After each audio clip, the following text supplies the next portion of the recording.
ஒப்பு கொடுத்து நாம் தொடர்ந்து சில தலைப்புகளிலே ஒரு நாளும் பேசுகிறோம்.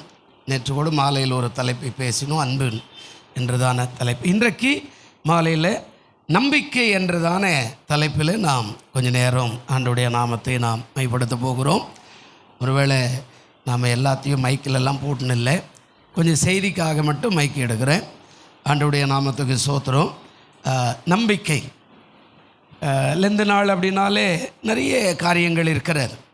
நிறைய பேசலாம், நிறையா தியானிக்கலாம், நிறைய பல காரியங்களை நாம் கற்றுக்கொள்ளலாம். அது ரொம்ப அவசியம். ஆனால் நம்பிக்கை, நேற்றைய தினத்தில் நான் அன்பை குறித்து பேசினேன். இந்த நாளில் நம்பிக்கை, நீதிமொழிகள் 23:18 இப்படி ஒரு வார்த்தை சொல்லுகிறார், நிச்சயமாகவே முடிவுண்டு உன் நம்பிக்கை வீண் போகாது. ஆண்டவர் சொல்கிறார், நாம் ஆண்டவர் மேலே வைக்கிற அந்த நம்பிக்கை நிச்சயமாகவே அது என்ன செய்யாதான், வீண் போகாது. அதனால தான் சொல்கிறார் நிச்சயமாகவே முடிவு உண்டு. அப்போது எல்லா பிரச்சனைக்கும் ஒரு முடிவை உண்டாக்குற ஆண்டவர். பிரச்சனைன்னு வந்தால் ஒரு கட்டாயம் ஒரு முடிவு இருக்கிறதாக வேதத்தில் சொல்லப்படுகிறது.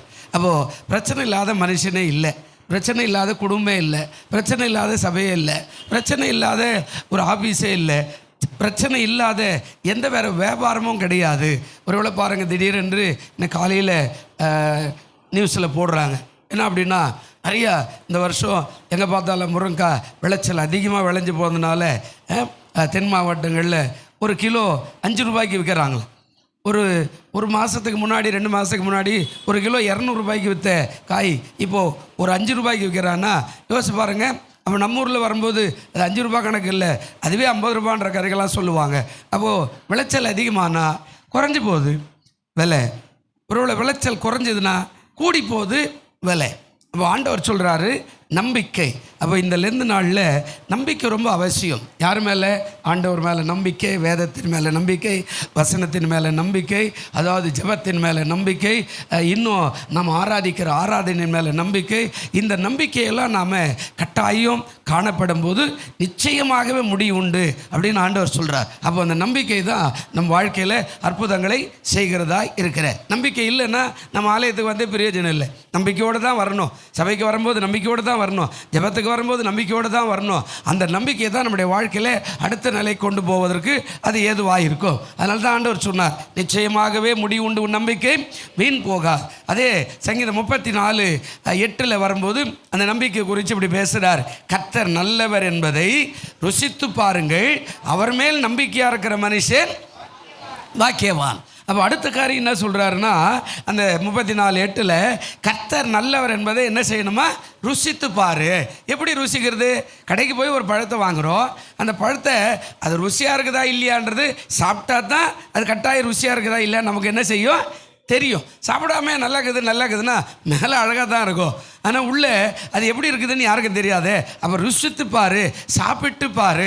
அப்போ இயேசு உனக்கு என்ன செய்கிறாரு, என்ன பண்ணுவார், எதை பண்ண முடியும், அதை ஆராய்ந்து அறிந்து அதன் மூலமாய் நீ அவர் யாருன்றது கண்டுக்கணும் அப்படின்றத ஆண்டவர் சொல்கிறார். அதுதான் சொல்கிறார் கர்த்தர் நல்லவர் என்பதை என்ன பண்ணுங்க, ருசித்து பாருங்க. பிரியமானவர்களே, அப்போ எப்படி பழம் நல்லா இருக்கிறத சாப்பிட்டா தான் இந்த கடைக்கு போனேன் நல்லா இருந்தது பழம், இந்த நாளில் இந்த இட்லி வாங்கின்னு வந்தேன் இந்த கடையில் நல்லா இருந்தது அப்படின்னு சொன்னால் சாப்பிட்டா தான் ஒரு பொருளுடைய மதிப்பே தெரியும் போல. இப்போ ஆண்டவர் யார் அப்படின்னா, கர்த்தர் நல்லவர் என்பதை ருசித்து பாருங்கள், அவர் மேல் நம்பிக்கையாக இருக்கிற மனுஷன் பாக்கியவான். ருசித்து பார்த்தா தான் இயேசு நல்லவரா இல்லையான்றது நமக்கு கட்டாயம் தெரியும். அதை நம்ம செய்யவே இல்லைன்னா நம்ம கோயிலுக்கு வராத தூரமாகவே நின்றுக்குன்னு கடவுள் எனக்கு என்ன செஞ்சாருங்க, கடவுள் எனக்கு என்ன கொடுத்தாருங்க, கடவுள் என்ன மட்டும் ஒதுக்கிட்டாரு, கடவுள் என்ன மட்டும் கைவிட்டார், கடவுள் என்ன மட்டும் அப்படி பண்ணிட்டார் அப்படின்னு சொன்னால் ஒரு நன்மையும் கிடைக்க போகிறதில்ல.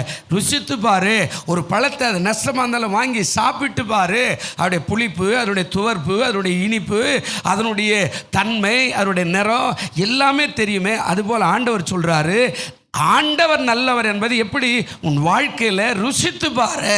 ஜெபத்தில், வேண்டுதலில், விண்ணப்பத்தில், வேதம் வாசிக்கிறதுல, ஆராதனையில், உன் குடும்ப வாழ்க்கையில் நீ ருசித்து பார்த்தேன்னா ஆண்டவர் நல்லவரா இல்லையான்றதை தெரிஞ்சிடும்.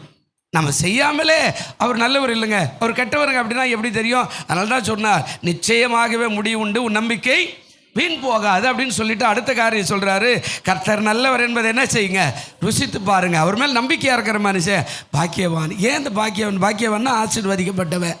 பாக்கியவான் யாருன்னா நன்மைகளை பெற்றவன்.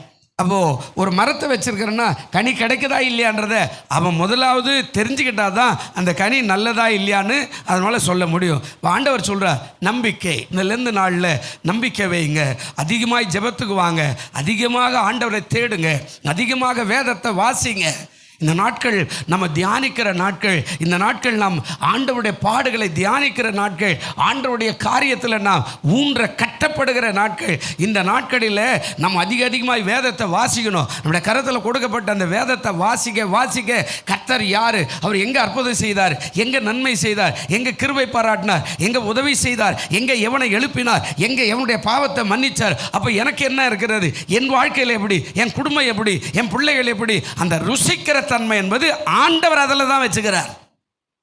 பிரியமானவர்களே, அப்போது நம்பிக்கை இல்லாமல் எந்த காரியத்தையும் நீங்கள் செய்யக்கூடாது. மூணாவது அதில் அழகாக சொல்கிறார். மூணாவது என்ன சொல்கிறாரு, நீதிமொழிகள் 3:5 வரும்போது அது சொல்கிறாரு, உன் சுய புத்தியின் மேல் சாயாமல் உன் முழு இருதயத்தோடு கர்த்தரில் நம்பிக்கையாய் இரு. அப்போ அடுத்த சொல்கிறாரு, உன் சுய புத்தியின் மேலே சாயாத.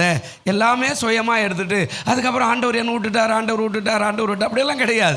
உன் சுய புத்தியின் மேலே ஆண்டவர்கிட்ட விடு. ஆண்டவர் என்ன தான் செய்கிறார் பார்க்கலாமே, ஆண்டவர் என்ன தான் பண்ணுறாரு பார்க்கலாமே, ஆண்டவர் என்ன தான் ஒருவேளை என் வீட்டு காரியத்தை செய்கிறாரா பார்க்கலாமே. ஆண்டவர் மேலே வை, காலம் வரும்போது அது செய்யும். நம்ம ஆண்டவர் சொல்கிறாரு, உன் சுய புத்தியின் மேலே என்ன செய்யாத, சாயாத. உன் முழு இருதயத்தோட கர்த்தர் மேலே எப்படி யாரு, நம்பிக்கையாரு. உன் சுய புத்தியின் மேலே சாயாத. இப்போ சில நேரத்தில் நான் வியாதி கஷ்டமாக இருக்கும்போது நம்ம எங்கே போய் யார்கிட்ட போகிறது தெரியல. ஆனால் ஆண்டவரே நீங்கள் பார்த்துங்க, எவ்வளோ அற்புதங்களை செய்திருக்கிறீங்க, எனக்கு இதை செய்ய மாட்டீங்களா? அப்போ நம்ம சுய புத்தி மேலே சாயாமல் அவர் மேலே விட்டுறோம். ஆண்டவரே எத்தனையோ பெரிய பெரிய அற்புதமெல்லாம் செஞ்சீங்க, ஆப்ரேஷன்லாம் நடத்துனீங்க, வல்லமையான காரியம் நடந்தது, இதை செய்ய மாட்டீங்களா? அந்த ஒரு எண்ணம் நமக்கு எப்பவுமே வர ஆரம்பிக்கணும். எப்படி வரணும்? சுய புத்தி மேலே வேண்டாம், எனக்கு எல்லாம் தெரியும், நான் அவரை பார்த்துருவேன், நான் இவரை பார்த்துருவேன், அது அங்கே நடந்துடும், நான் அங்கே போய் அதை நம்ம விட்டுட்டு ஆண்டவர் சொல்கிறார், எவ்வளோ அற்புதங்களை செய்தீங்க, எனக்கு ஒரு விஷயம் மறுபடியும் இது செய்ய மாட்டீங்களா? இதுவும் கடந்து போயிடும். நான் உன் மேலே விசுவாசம் வைக்கிறேன், ஆண்டவரே நம்பிக்கை வைக்கிறேன். அதுதான் அந்த நம்பிக்கை. சொல்ல சுய புத்தி மேலே சாயுதா, எதுக்குமே சுய புத்தியில் வைக்காத. ஆண்டவரே உமக்கு சித்தம் இருந்தா இதை வாய்க்க செய்யுங்களேன். ஆண்டவரே நான் ஜெபிக்கிறேன், என்னுடைய விருப்பம் இதுவாக இருக்குது, என்னுடைய நோக்கம் இதுவாக இருக்குது, என்னுடைய திட்டம் இதுவாக இருக்குது, எனக்கு இது தேவையாக இருக்கிறது. சில நேரத்தில் நம்ம 1க்கு 2 வச்சுக்கிட்டு இது இருந்தால் போதும் அப்படின்னு சொன்னால் அது கிடைக்காது. ஒருவேளை நம்ம கையில் இருக்குது போதுமான அளவுக்கு, அப்போது இன்னும் இது எனக்கு கிடைச்சா நல்லா இருக்குமே அப்படின்னா அது கிடைக்காது. அப்போ ஆண்டவர் சொல்ல, சுய புத்தி மேலே சாயாமல் கர்த்தரின் பேரில் எப்படி இருக்கணுமாங்க. அதாவது ஆண்டவர் அழகாக சொல்கிறார், உன் சுய புத்தியை விட்டுரு, உன் இருதயத்திலோட கர்த்தரில் நம்பிக்கையாரு, அது ஆசீர்வாதம். அதிலேருந்து நாளில் எப்போதும் நம்பிக்கையோடு தான் சபைக்கு வரணும். நம்பிக்கையோடு இன்றைக்கி நம்மோட ஆண்டவர் பேசுவார். நான் ஜெபிக்க போகிறேன், என் ஜெபத்தை கேட்பார்.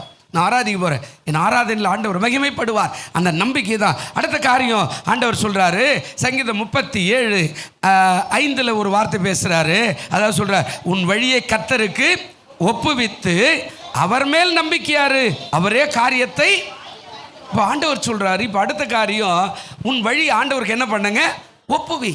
எந்த பிரச்சனைக்கும் ஒரு முடிவை வச்சிருக்கிற ஆண்டவர், அந்த வழியை ஆண்டவர் மேலே வை, அவர் எல்லாத்தையும் பார்த்துக்குவார். அதனால தாங்க சொல்கிறாரு, உன் வழியை கர்த்தருக்கு ஒப்புவி. வழினா வாழ்க்கை, வழினா ஜீவியம், வழினா நம்முடைய அதாவது வாழ்க்கை என்ற போராட்டத்தினுடைய பாதை, வழினா நாம் போக வேண்டிய பாதை. நாளைக்கு என்ன நடக்கும், நாளைய சூழ்நிலை எப்படி இருக்கும், நாளைய நிலைமை என்னவாக இருக்கும், அதை நாம் சரியாக என்ன சொல்கிறாரு, உன் வழியை கர்த்தருக்கு ஒப்புவி. ஆண்டவரே இது செய்யலான்னு இருக்கிற ஆண்டவரே. சில நேரத்தில் நம்ம ஆரம்பிச்சுட்டு அதாவது இது நடக்கல ஆண்டவரே அப்படின்னு கஷ்டப்படுறத விட இதை செய்யலான்னு இருக்கிற ஆண்டவரே உண்மை சித்தை என்ன, ஜெபம் பண்ணி பாரு, இதை செய்யலான்னு இருக்கிறேன். இப்போ நாங்கள் பயிர் வச்சுருந்தோம், விவசாய குடும்பம்னா அதாவது ஒவ்வொரு போகத்துக்கும் ஒவ்வொரு விதமான அரசாங்கம் ஒரு விதையை அறிமுகப்படுத்தும். அந்த காலத்தில் பழைய காலத்தில் இப்போ நம்ம எப்படி பாட்டு பாடுறோம், பழைய பாட்டு புது பாட்டு அப்படின்ற மாதிரி பழைய பாட்டே பழையவங்களுக்கு தெரியும், புது பாட்டு புதுசான வர பிள்ளைகளுக்கு தெரியும். அப்போ அந்த காலத்துலேயே அந்த பயிர் வகையில் வரும்போது என்னவோ, அந்த காலத்தில் சம்பா நெல், கிச்சிலி சம்பா நெல், அந்த வரகரிசி, அந்த அரிசி, இந்த அரிசின்னு புதிய நெல் உற்பத்தி ஆகும்போது அது ஒரு காலகட்டம் வரும்போது 5050, 5008 அப்படின்ற மாதிரி உற்பத்தி ஆக்கினாங்க. இப்போ அதை பயிர் வச்சு பார்த்தா தான் அது நல்லதா கெட்டதா அப்படின்றது தெரியும். அப்போ ஆண்டவரை என்ன சொல்கிறார் இந்த இடத்துல, உன் வழியை கர்த்தருக்கு ஒப்புவித்து, ஆண்டவரே இதை வச்சு பார்க்குறேன், மகசூல் அதிகமாக இருந்தால் இதை நான் தொடர்ந்து பயிர் வைக்கிறேன், மகசூல் இல்லைன்னா இதோடு இந்த வருஷத்தோடு இதை ஏற கட்டிடுறேன். அதாங்க சொல்கிறார், உன் அதாவது உன் வழியை கர்த்தருக்கு என்ன செய்ய ஒப்புவித்து அவர் மேல் எப்படி யாரு நம்பிக்கையாரு, இதை செய்யலான்னு இருக்கிற ஆண்டவர், இந்த காரியத்தை நடத்தலான்னு இருக்கிற, இந்த வியாபாரத்தை பண்ணலான்னு இருக்கிற, இந்த வேலைக்கு போகலான்னு இருக்கிற, உங்களுடைய சித்தை என்ன, பிளானிங் சரியாக இருக்கணும், ஜெபம் பண்ணும்போதே சரியாக கேட்கணும். ஏதோ ஒன்று கூட ஆண்டவர் என்ன கொடுத்துட்டு பேருக்கு அதில் நஷ்டம் வரும்போது ஆண்டவரே என்ன விட்டுட்டே அப்படியெல்லாம் கேட்கக்கூடாது. சரியாக கேட்க கற்றுக்கணும். அந்த நம்பிக்கை அப்படி தான் இருக்கணும்.